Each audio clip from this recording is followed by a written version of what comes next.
During World War II, railways across the world were mobilised to play a vital part in the war effort.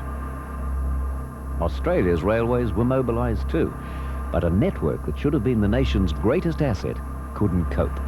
6 different state railways, all running on different gauges, made freight handling at border crossings a circus.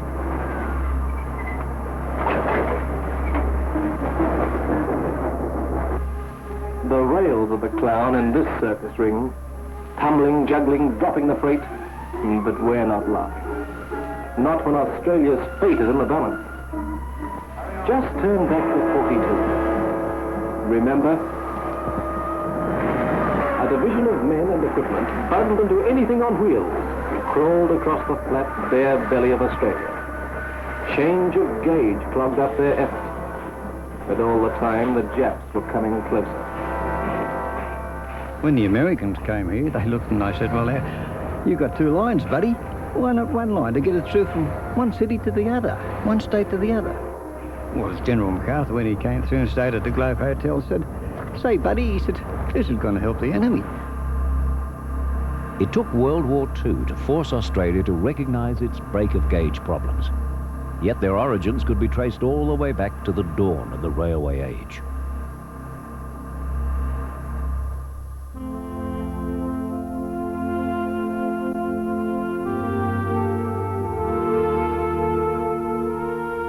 A land the size of the USA, with a population of less than 1 million Europeans.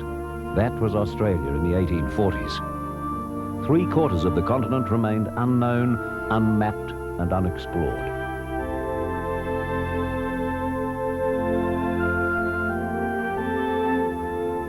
Outback meant anywhere more than 100 kilometres from a coastal city. To go outback meant an arduous, back-breaking trek.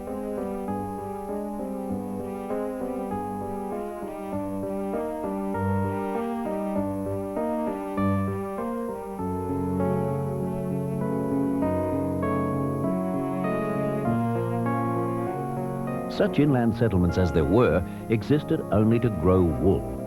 Sending wool to the coast by bullock dray might take a month, but wool was so valuable that it paid its way.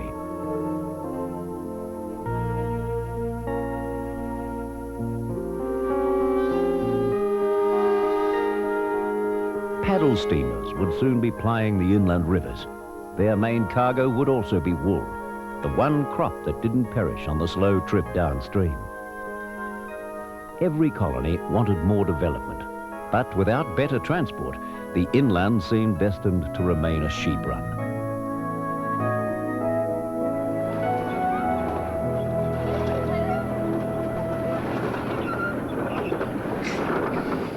Australians knew about railways.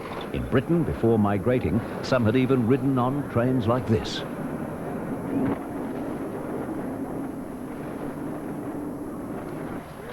It's a replica of Robert Stephenson's rocket, the first successful steam locomotive ever built.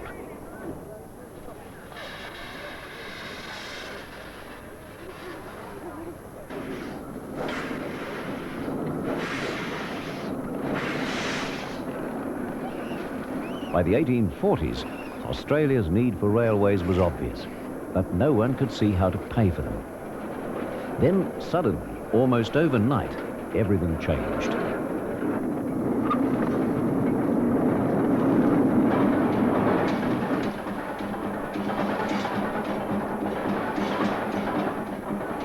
In February 1851, Australia struck gold.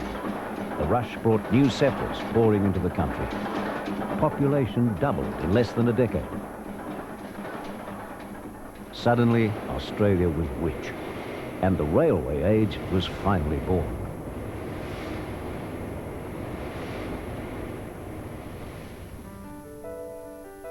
Australia wouldn't become a single nation until 1901. Meanwhile, 6 separate colonial governments would each set out to create a railway system to suit itself. If a colony thought of its neighbour at all, it was as a rival. And it was in that divided spirit that Australia started laying rails.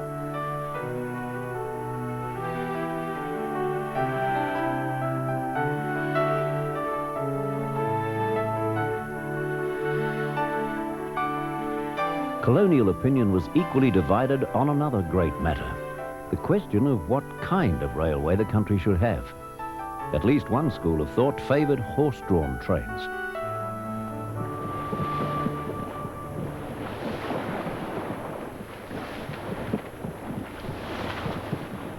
It was the wool growers who favoured draft horsepower. They argued that horses were cheaper than steam locomotives, yet could still haul their wool to town. Fortunately, the more far-sighted disagreed. Although Australia's first true railway was, in fact, just such a line.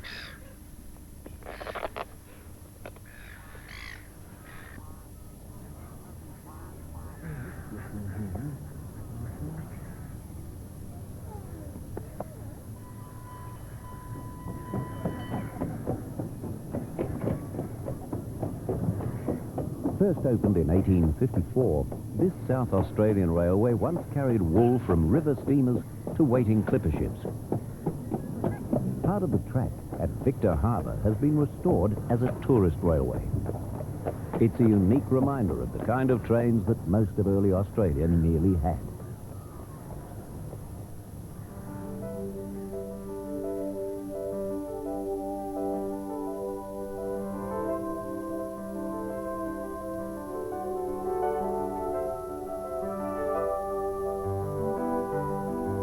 Horses would never appear on mainline tracks, but they did serve nobly on some private timber and mining lines, even in the 20th century.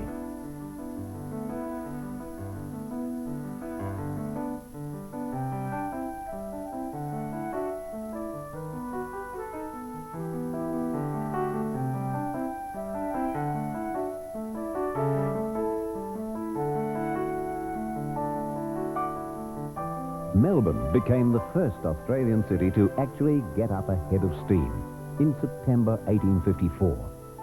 The engine wasn't much bigger than the old rocket. The railway was just 4 kilometres long. It linked Melbourne with her port. In gold rush days, Australia's busiest, with Melbourne Australia's fastest growing city. It was a notable first for a city founded only 19 years before.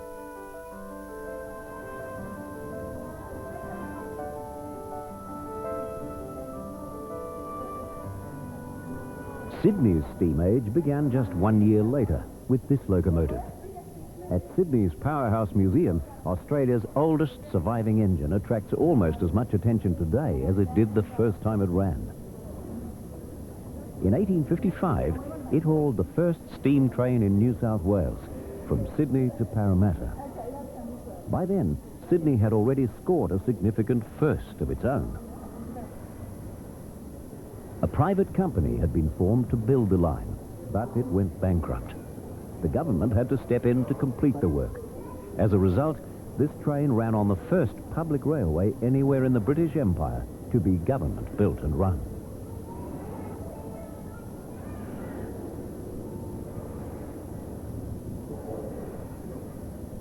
It was Sydney's first line that set Australia's future trend. Most of the few early private railways would be taken over, and by far the majority of tracks would be government-run from the start. Nor is it hard to see why. Australia's first trains appeared on a raw frontier, one so new and unexplored that the limits of settlement were often defined by the track itself. Railway builders were true pioneers.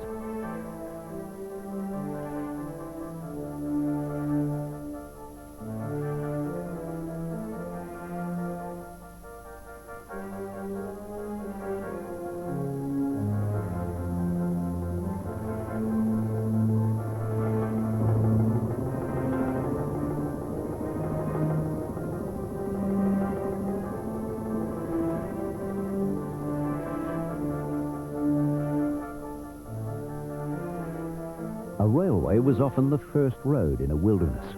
For private investors, that made railways a very uncertain bet. The chance of profits lay too far in the future.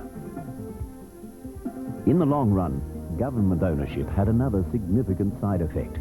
It meant that Australians would always see their trains as a community service, not as a paying business.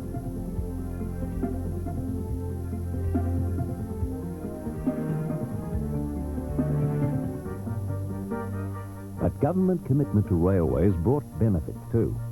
The giant task was attacked on a giant scale. The railways were to become Australia's biggest employer and rail transport its biggest industry. In a period of 80 years, 3,500 locomotives were built in railway workshops around Australia.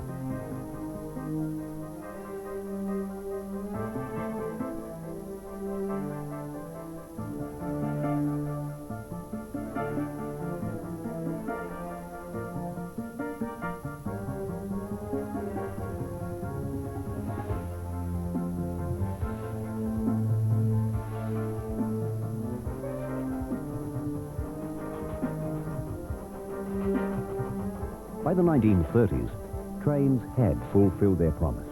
They had conquered distances that had held development back for 100 years. They had literally transformed a nation.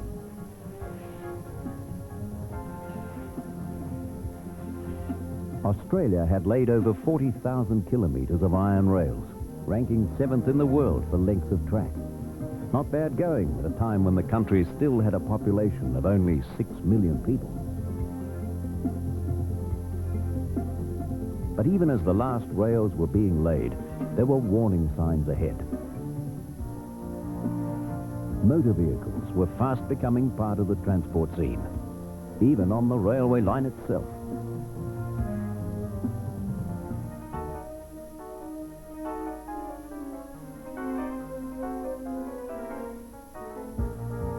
The arrival of the motor car might not have been such a threat if the vast railway network had already been paid for. But it hadn't. Not even government had the finance to build the tracks Australia needed. Most of the money had been borrowed from overseas. By 1930, those borrowings amounted to the incredible sum for the time of $500 million, representing half of all the funds Australia had ever borrowed overseas. As the Great Depression struck, repayments on those loans would almost bankrupt the country.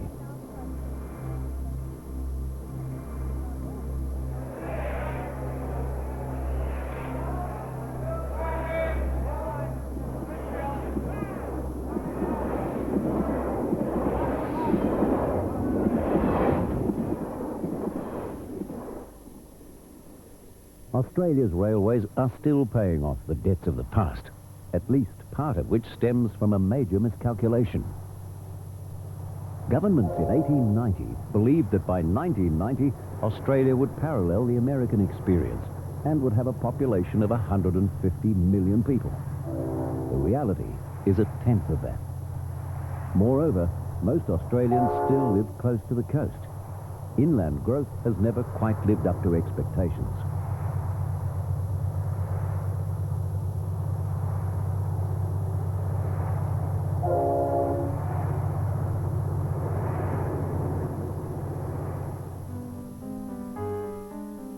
Even without the miscalculations, Australia's railway network was never the grand vision it could have been. As each of the 6 colonial governments laid tracks towards its borders, the main object was often to steal its neighbours' trade. Victoria's motive was exactly that, when it first pushed a railway up to its northern border, the Murray River.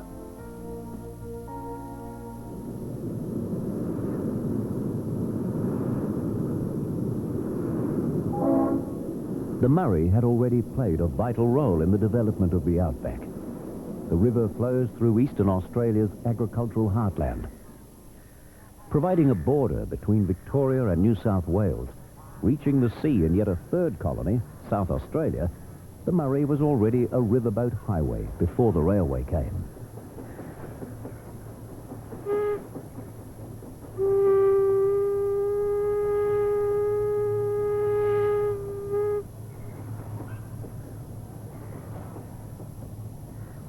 Geographically, the Murray was a natural highway to the interior. Politically, the eastern colonies saw the river quite differently. It drained their trade downstream to South Australia. It was to cut this supply line off that Victoria's railways hurried towards the Murray River, reaching Echuca as early as 1864.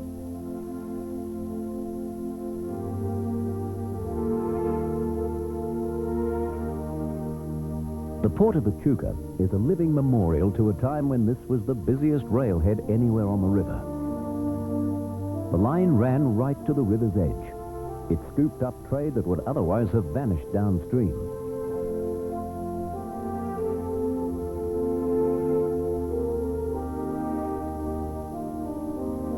Once railways reached the river, the days of the paddle steamer were numbered.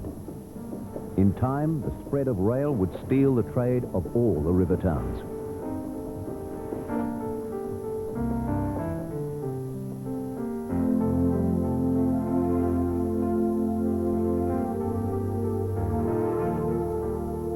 Morgan in South Australia did at least survive until the 1930s. Trains brought travellers and cargo from Adelaide. The boats took them on upstream. But it was typical of the contest between river and rail that paddle steamers could only survive where rail had yet to reach, or when time didn't matter.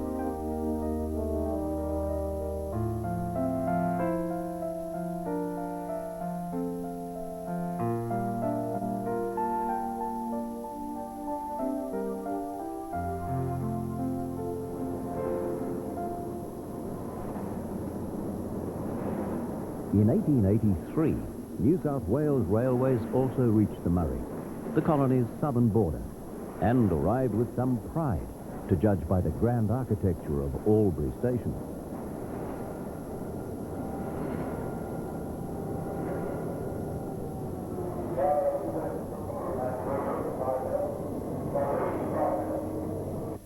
In those days, Albury truly was a border station. Every passenger had to pass through customs. Until Federation in 1901, taxes were levied on all goods passing between the states. Even passengers' bags were searched for contraband. The opening of the Sydney to Melbourne line was marked by enthusiastic celebrations. It was, after all, the first time any two colonial railways had come together. If Sydney was a rather patronising father, and Melbourne an unenthusiastic son, at least the link between the two cities was now complete. Well, it was almost complete, because in fact, the two lines didn't really meet at all. For 30 years, New South Wales and Victoria had been laying their tracks to different gauges. New South Wales had laid all theirs on standard gauge, 4 feet 8.5 inches. Victoria had laid all theirs at a width of 5 feet 3, the so-called broad gauge. Queensland had settled on a narrow gauge, followed by Western Australia, Tasmania and the Northern Territory. South Australia had built both broad and narrow gauge. At Albury, as at nearly every border station, the break of gauge meant no passenger could complete the journey without changing trains. The reason Albury came to have one of the longest and busiest platforms in the world.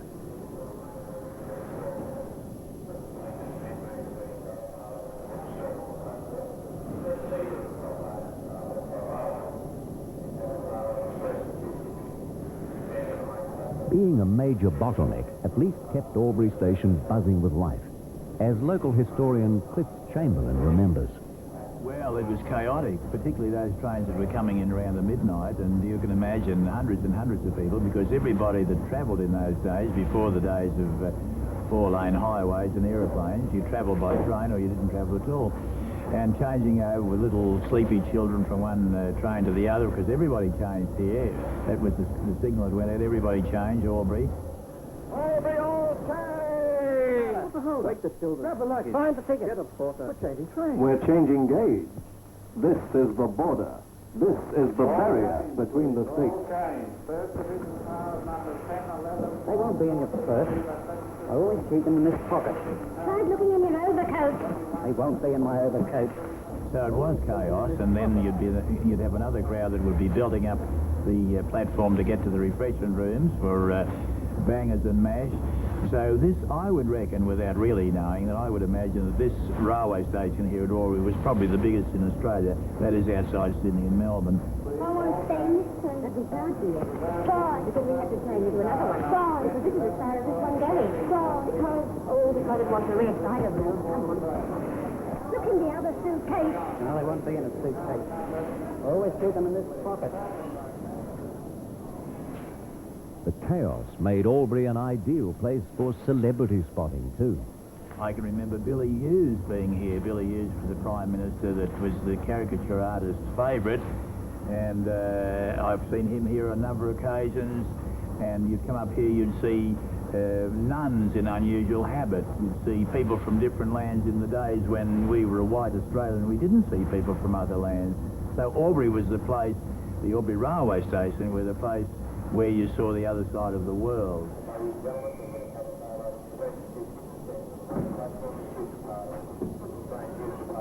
It's very sad to see the station that is so quiet, you know, so few people travelling now, because, you know, most people have got cars, we've got magnificent roads, highways. It's only 3 hours to Melbourne now. And it is a pity, because it was an era, it was more of a romantic era, I think. Nostalgia adds romance to the past, but the enforced change of trains was at least inconvenient for passengers and a disaster for freight. Every item of freight had to be unloaded and transshipped to cross the border, as railwayman Jeff Hamilton remembers well. It was a big operation. There was up to about 1,000 men operated over a period of quite a number of years, and through the war. They transshipped everything that you could possibly think of, because there was no transport. Every possible thing in the way of farm machinery, which were done on the 2 cranes, operated 24 hours a day. Fruit from Brisbane markets down to the Melbourne markets. Every possible thing that you could think, I think, was transshipped here, and everything had to be checked with a checker on a checking sheet to make sure that there was no shortages existing from Station A to Station B. It finally took the dark days of World War II to prove that the situation was dangerous as well as confusing.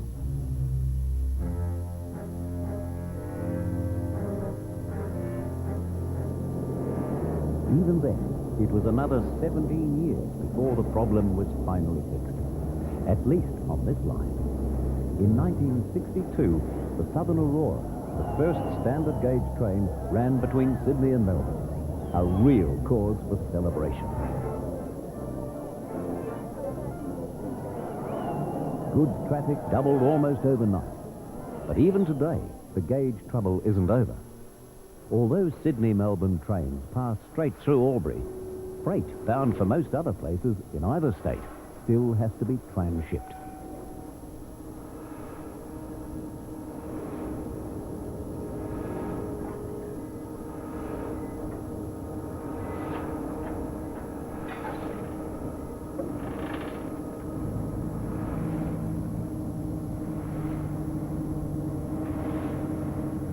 For most freight, the method used is the bogie exchange, a complete change of wheels.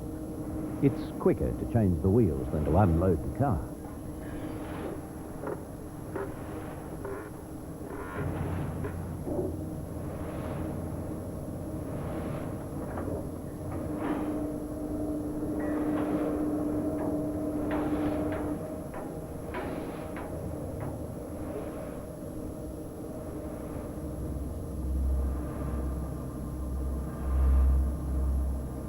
It's a costly and time-consuming way for a freight train to cross a border.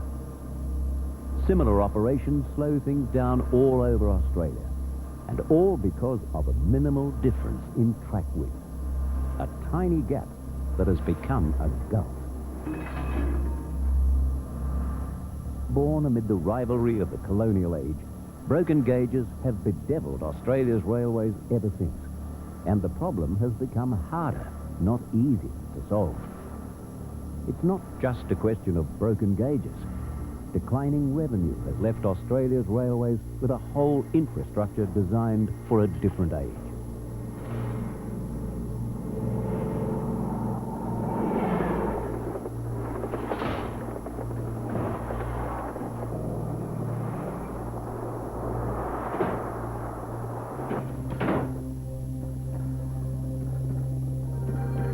It's no wonder that the railways are caught in a time warp, trapped somewhere between a museum piece of the past and a transport system of the future.